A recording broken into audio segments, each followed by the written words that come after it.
Hey, Blackburn Social Club. God bless America. I need to get these out of the way. What do you need to get? No, I don't need anything. We'll start over. God bless America, Blackburn Social Club. I've had these boots for about 2 to 3 months. A couple of months. Maybe I'm the only one that does this, but I'll wake up stupid early in the morning and I'll see some kind of a sale, some email, something at 10% off, 15% off, of your first purchase. And I let peer pressure win. So I bought these unmarked Archie brown lace-to-toe boots. Unmarked is a kind of an independent company, started in 2010, I believe, up in Portland, Oregon. Now they make their boots in Leon, Mexico, or at least they contract their boots to be made in Leon, Mexico. And their pitch or their shtick is that they're unbranded. They're let me kind of read my notes here. No logos, no hype. They're just supposed to be about good quality boots. All the right materials, made in Mexico. So obviously I've got a lot of boots. I didn't need this pair.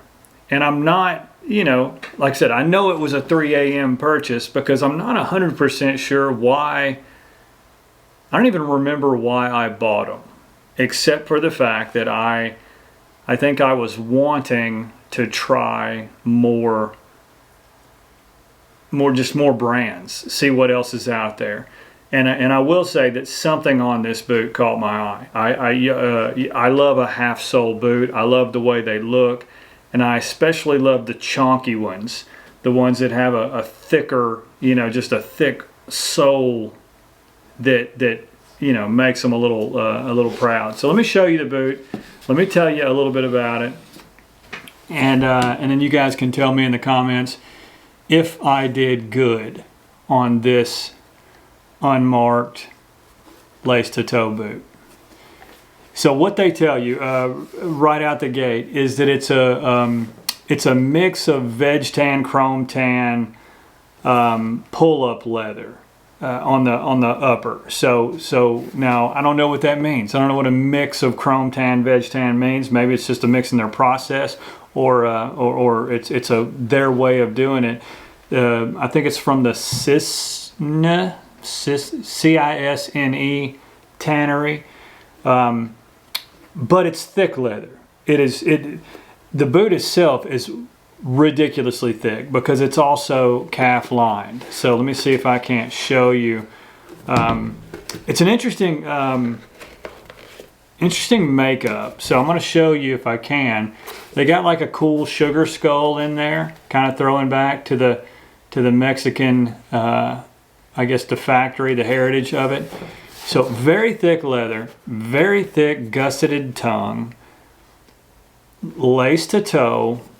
I mean, again, this is just jet brown, and for it to be called pull-up leather, I sure don't see any pull-up on it. So it's not like anything, like I said, maybe that's just a different way of calling it something, but I can't make this thing show a pull-up. Very subdued, unmarked. Can you see that? Just unmarked logo right there. Doesn't bother me.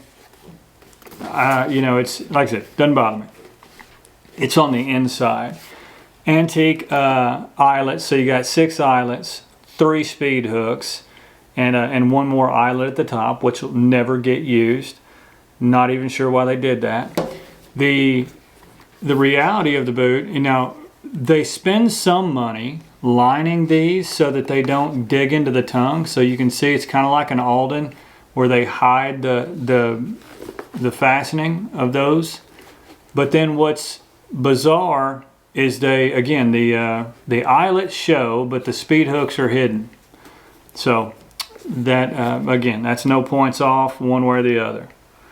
As far as the stitching goes, everything is I mean, it's really perfect. I can't even find, like I talk about with the Aldens, how the welting is kind of got blown out and stray threads at times. This one is perfect. So, even up around the heel counter and things like that, everything on it is perfect. Not a whole lot of stitching, 2 rows or a ridiculously fine stitching going up the vamp or the quarters. They do have a little, sorry, I'm struggling with the lighting, a little bit of a character here on this heel cover. So it kind of reminds me of the Lofgrens, the way that's shaped. But as far as I mean, it really, I guess it looks like the Donkey Puncher. But I think my favorite, what drew me to this was this half sole. Like I said, it's a chunky half sole, Vibram 705 half sole. It's just got that, again, nailed across the bottom here. It just kind of got an old school chunky feel, and I thought, why not? So when I got the email, and I think it was like a 10 or a 15% off. These boots are, I want to say they're about $420 or something like that, and I should have looked that up. But I got them on sale, is my point. So I remember and recall that they were, they were in the 300s by the time I got done, and then free shipping. So for me, I just took a shot. I took a shot on seeing if I would like this boot. Some of the stuff that I noticed, I mean, I can't really nitpick it. You can see little, things where the lining here is, kind of, I don't know, it'll catch your sock maybe. I mean, maybe I don't care, maybe I won't see. But what I was going to say, horrendous, I mean, just really thick. I mean, the leather itself is already, I would say, 5.5 to 6 ounce leather. And then they put a calf line liner all the way through this boot. So it is a ridiculously thick, hefty boot. I'm a little bit nervous about the break-in on this, but I will show you guys. Again, I'll walk around and I'll get some footage of these on the feet here in a little bit. I don't know anything about the last. I mean, I don't know, except that it looks like most lace-to-toes. It's not going wild with any kind of Munson last or anatomical last. It looks to be a fairly slender boot with, like I said, it's, again, I don't know. It's not, I haven't memorized the last on some of these smaller companies. So I guess I just wanted to give this boot a shot. It is attractive. I mean, they got the rolled collar here. Again, I mean, the kip lining is very soft, and I wish I could show you a little bit better, but I know my lights won't do it justice. Very thick tongue, gusseted up to here. So, just a, I don't know, just a good-looking lace-to-toe boot. I had as far as lace-to-toe boots go, I've only had a couple pair. One was, a pair of Doc Martens that I had forever ago, probably all the way back in high school. Then I had a pair of the Bison Doc Martens from, sorry, screwing this up. I had a pair of Bison boots that I'd gotten from Gabe from Crush on Retro. I ended up giving those to my nephew. He was needing something, so I gifted them to my nephew.